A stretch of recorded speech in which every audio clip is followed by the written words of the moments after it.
호기심에서 사회 현상에 대한 깊이 있는 질문까지. 그건 이렇습니다. 이재용입니다. 휴대폰 뒷번호 8170님인데 손톱을 예쁘게 기르고 싶은데 자꾸 부러지고 갈라집니다. 이유가 뭘까요? 하셨고요. 휴대폰 뒷번호 3782님, 손톱에 흰 부분이 많으면 건강하다고 하던데 근거가 있나요? 하셨어요. 0022님도 손톱은 건강을 상징하고 병까지 예측한다는데 간단히 알 수 있는 방법, 그 관리법 알려주세요. 하셨어요. 과연 손톱이 우리 건강 상태를 대변해 주는 것인지, 건강에 대한 여러분의 다양한 궁금증들 한의학 박사 박준상 원장 연결해서 알아보겠습니다. 박 원장님. 네, 안녕하세요. 네, 안녕하세요. 예. 손톱을 보면 그 사람 건강 상태를 알 수가 있는 거예요, 정말로? 네, 이 손톱은 피부가 변화된 거라고 하잖아요. 네. 그래서 손끝 발끝까지 혈액이 공급이 잘 되면 네. 손톱이 잘 부러지지 않거나 갈라지지 않거나 무늬도 잘 생기지 않거든요. 네. 근데 또 손톱은 한의학에서는 간하고 관련돼 있어요. 간. 예. 그래서 간은 혈액 걸러주는 필터라고 봐요. 정수기 필터. 네. 그렇기 때문에 간 기능이 약해지면 혈액을 맑게 걸러내지 못하기 때문에 네. 손끝 발끝까지 피를 못 보내기 때문에 손톱의 어떤 변형이라든지 색깔이 좋지 않다는 거죠. 우리가 듣는 그 말초 혈관, 그러니까 심장에서 뿜어낸 피가 그렇죠. 끝까지. 저쪽까지 다 잘 흘러가야 손톱 색깔이 곱다 이거군요. 예, 보통 원래 건강한 손톱은 분홍빛을 띠게 되고요. 네. 그다음에 초승달 모양의 흰 부분이 있는데 그거는 피부가 손톱으로 변화되는 시작 부분이거든요. 네. 그래서 이 분홍빛과 흰 부분의 경계가 뚜렷하면 건강하다고 보는 거예요. 그 확실하게 이 손톱을 보면은 어느 정도 건강 상태를 파악할 예. 수 있다는 얘기군요. 근데 이 손톱 색깔이 너무 짙으면 어열 같은 게 있을 수 있고요. 너무 옅으면 또 빈혈 같은 게 될 가능성이 있어요. 그래서 그거를 확인하기 위해서는 손톱을 이렇게 눌렀다가 뗐을 때 흰색이 분홍색으로 돌아오는데 3초 이상 걸리면 혈액순환 장애로 보셔야 됩니다. 네. 손톱하고 손톱 끝을 적당히 눌러주고 잡아당겨주면 건강에 도움이 된다 이렇게 들었는데 이거 정말 네. 효과가 있습니까? 손은 우리 인체를 조절하는 리모컨이라고 보시면 돼요. 네. 그래서 우리가 음식 먹고 체했을 때도 한의원에서 손끝에 침을 놓는데도 이 체한 게 효과 있는 이유가 네. 몸속이랑 손이 연결되어 있어서 그렇거든요. 네. 특히 이제 세 번째 손가락 같은 경우는 그 머리하고 뒷목에 해당해요. 수지침에서도. 네. 그래서 세 번째 손가락을 자주 손톱하고 같이 10초 동안 지압을 해주면 네. 이제 머리가 맑아지고 두통도 많이 좋아집니다.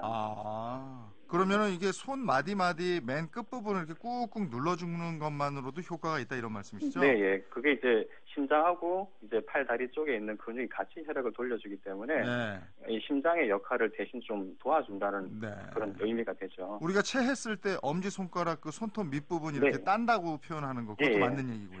사열하는 거죠. 예. 그 5757님 하루에 소변을 몇 번 정도 보는 게 정상인가요 하셨어요. 40대 초반 여성인데 하루에 10번 가까이 볼 때가 많습니다. 신장에 문제가 있는 건가요? 소변 찾기 힘들어서 소변을 자주 보게 되네요 하셨네요.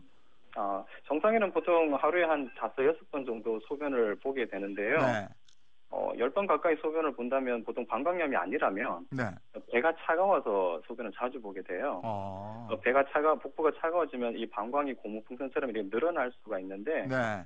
복부가 따뜻해야지 방광이 쭉 늘어나서 이 소변을 가득 모았다가 한 번에 쏟아낼 수 있는데 네. 배가 차가워지면 아무래도 방광이 늘어나지 않고 마치 이렇게 웅크러들듯이 좁아져 있기 때문에 네.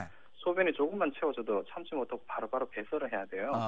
그래서 이런 분들은 자주 배를 핫팩을 하시고 따뜻한 물을 마시는 연습을 하고 밥을 좀 천천히 드시는 연습을 해서 배가 차가워지지 않도록 해야 합니다. 네. 그러면은 그 자다 말고도 화장실에 자주 가는 분들도 아랫배를 좀 따뜻하게 하셔야지 이제 그 다음날 아침에 이제 소변을 볼 수 있게끔 쫙 연장이 되는 거죠, 시간이. 그 소변에 장애가 있는 분들이 또 계세요. 6063님은 3년 전에 요로결석 치료를 받은 50대 남성분이신데요. 요로결석은 왜 생기는지, 음식과도 관련이 있는지 이 부분을 또 물어보셨어요. 네, 우리 몸속에 이제 결석이나 용종이나 암같이 이렇게 덩어리가 생기는 근본적인 원인은 탈수거든요. 물이 부족해서 생기는 겁니다. 네. 그래서 인체가 이제 혈액이 이렇게 탈수로 인해서 혈액이 탁해지면 잘 흐르지를 못해요. 네.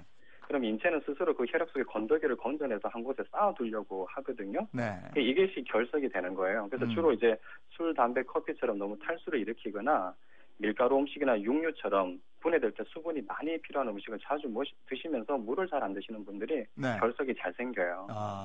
음식하고 관계가 있는 거네요. 예, 많이 관련 있고 또 너무 빨리 드시거나 뭐 차가운 물이나 자주 야식을 하시거나 이런 것도 혈액 오염을 빨리 일으키기 때문에 결석이 될 가능성이 높습니다. 그렇군요. 0090님은 친구가 37세인데 이번 주에 결혼합니다. 나이가 많아서 올해 안에 임신하는 게 목표라고 하는데 임신 준비를 하는 여성들을 위한 조언을 부탁합니다 하셨어요. 예, 좀 예. 비슷한 내용인데 나이가 들어가면 몸에서 점점 탈수가 심해져요. 그래서 네. 주름살도 많이 생기고 탈모도 생기는 건데요. 네. 임신이 잘 되게 하기 위해서는 이제 가장 중요한 게 남자 여자 다 물을 자주 드셔야 돼요. 네. 임신하고 나서 양수가 깨끗하지 못하면 입덧이나 임신 중독증이 잘 생기기 때문에 네. 임신되고 나서 꾸준하게 물 먹는 게 중요하고 네. 또 임신되면 엽산하고 철분제를 복용하는데요. 그 철분제가 흡수되기 위해서는 비타민 C가 많이 필요합니다. 네. 그래서 철분제 드실 때 오렌지 주스랑 먹으라고도 하는데 시중에 파는 오렌지 주스가 비타민 C가 부족해요. 네.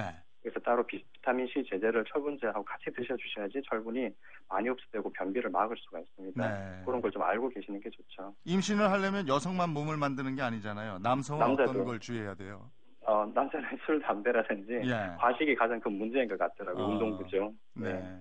그런 부분을 좀 조심해야 된다. 네, 예. 한약에 대한 궁금증도 물어오신 분 많으세요. 8055님은 한약을 어떻게 데워 먹는 게 제일 좋으냐 이렇게 물어오셨어요. 게시판으로 왕한동님은 오래 먹을 한약은 냉동고에 보관을 하는데 한약에도 유통기한이 있냐 이런 질문이고요. 9018님은 보약 먹을 때 진통제나 감기약 같은 양약을 먹어도 됩니까? 이런 질문인데 어떻게 합니까? 한약 드실 때는 그 머그컵에다가 예. 그 도움물을 받아서 그곳에 한약을 넣어둔 뒤에 따뜻하게 드시면 좋긴 한데요. 네. 너무 번거로워 하시면 약간 미지근하게 한약을 드시고 따뜻한 온수를 드시는 것도 좋아요. 네. 그리고 전자레인지 같은 경우는 사실 분자 구조가 좀 틀어질 수 있기 때문에 네. 되도록이면 전자레인지는 좀 사용하지 않는 것이 좋습니다. 네. 그리고 한약은 달여서 한 달 이내에 드시는 게 좋은데 네. 왜냐하면 시간이 지나면 점점 한약이 가수분해가 돼서 약효가 떨어져요. 음. 그래서 냉장실에서는 한 3개월 정도, 냉동실에서 한 6개월 정도 보관은 하실 수는 있지만 네. 되도록이면 처방받은 후에 빨리 드시는 것이 효과 면에서 좋고 진통제나 감기약을 한약과 드실 경우는 1시간 정도 차이를 두시고 복용하는 게 좋아요. 네. 그리고 감기의 경우는 열이 37도 이상 높지 않을 때는 기침, 콧물, 가래 정도 있을 때는 보약이라든지 한약을 같이 드셔도 상관은 없어요. 네. 그리고 감기약이 너무 이렇게 고열이 있을 때만 그때는 같이 드시지 않도록 하고 평상시에는 같이 드셔도 괜찮습니다. 시간차를 두고. 한약이 요즘에는 비닐봉지에 이렇게 담겨져 오니까 그거 그렇죠. 데펴 먹을 때 약간 좀 꺼림직한 건 있더라고요. 네, 예. 그런 부분을 이제 좀 더 개선을 하기 위해서 과립제라든지 이제 캡슐 제도로 이제 많이 변화가 되고 있기 때문에 국가에서 이런 부분에 좀 많이 관심을 가지고 지원해 주셨으면 좋겠습니다. 아까 손톱과 관련해서요. 그 손톱 네. 그 끝부분에 이렇게 부스레기처럼 뭐 일어나는 거 있잖아요. 네, 예. 그거 이렇게 딱 잡아뜯기도 하고 그럼 피나기도 하고. 그런 경우도 아까 네. 말씀드린 대로 이 소화기 계통이라든지 간 계통, 이 간을 소화기 계통으로 같이 보셔야 되거든요. 네. 그래서 뭔가 이 혈액이 끝까지 공급이 안 된다고 보셔야 돼요. 이제 그런 네. 현상이 자주 일어나는 것들이 이제 건강검진에는 나오지 않지만은 소화기 계통과 간 계통이 약해지고 있다고 보셔서 좀 미리 예방을 하시는 게 좋습니다. 손톱이 우툴두툴해진다 이런 질문 보내오신 분도 있어요. 네, 마찬가지죠. 이렇게 보시면 됩니다. 누렇게 변한다는 분도 있고.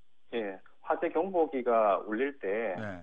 불을 꺼야지 화재 경보기만 망치로 때려 부수면 안 되듯이 손끝에 문제가 생기는 그런 몸속에 문제가 있다는 거죠. 네. 그래서 손톱만 자꾸 어떻게 변형하고 약을 바르고 하지 마시고 뱃속에 문제가 연관돼 있다는 거를 꼭 찾아서 원인을 제거하시는 게 근본적인 치료가 되실 겁니다. 병원에 좀 가보셔야 되겠네요, 그죠? 네. 근데 손톱 때문에 오시는 분은 많지 않아요. 근데 그게 연관돼 있다는 거를 알려주는 그런 데를 가셔야죠. 네. 네, 지금까지 한의학 박사 박준상 원장과 함께 건강에 대한 다양한 궁금증들 풀어봤습니다. 고맙습니다. 네, 고맙습니다.